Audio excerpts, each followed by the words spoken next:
Now these are some of the early sketches of my game design. So as you can see, this is more of a 2D version of my game. This was my very first idea where I was brainstorming how it works. So as you can see, it's pretty different from this, but this is where it was born. And I love looking back at this because I'm like, wow, look where it came now to back then. So here's like a rough sketch. Here's another super rough sketch. And here's actually the development of my piece. And yes, I had to do actual math on it, which was very fun as I got to experiment with, oh, how long are the legs? What's the angle and degree of each turn and pivot? So this was a little brief example of what I did to work on the piece. And here was my game plan this summer to work so I can lock in and discipline myself to get this game somewhere.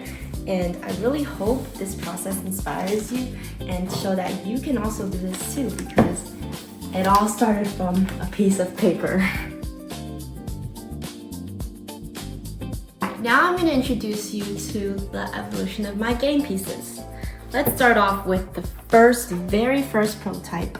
It's 3D printed at school, and it was very fun to make as it's a perfect tetrahedral, all 60-60 angles. And here it is, as you can see. So this was very fun to test out with the game board I had at that time. And after refining the rules and being like, wow, I should produce this thing, I thought about, okay, now we gotta make it manufacturable. So here's actually a little prototype, early prototype of what I was trying out to see how the pieces would connect if I were to manufacture it. So as you can see, there's a body with a head and 3 separate balls that would connect.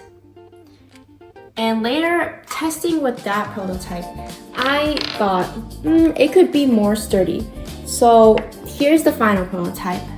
What I did was I thickened those legs and I had a lower connection point to have more structure to it and visibility to it, and it was actually turns out like this. It's very fun and cute, and I love it so much. So here is kind of the process. I'll put 3 pieces of how I thought about working on the game pieces.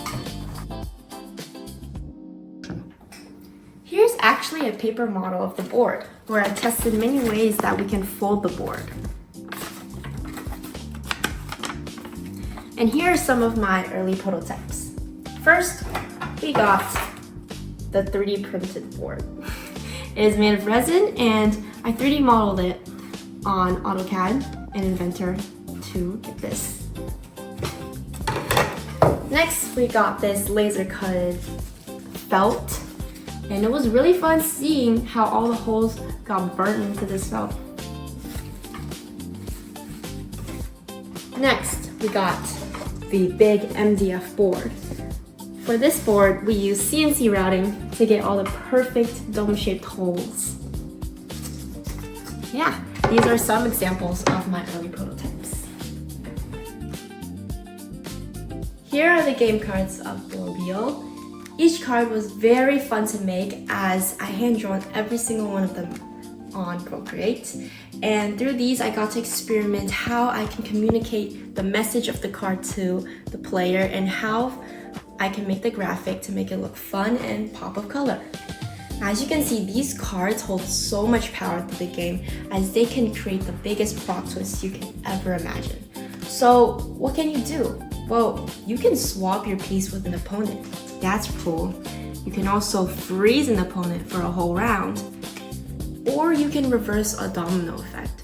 So as you can see, these cards are really fun and create a lot of unexpected turns, and yeah, these are very fun to make, and I hope you guys enjoy them. Your support means everything, and I hope you will join the Orbio family and help me bring this game to life. Thank you so much.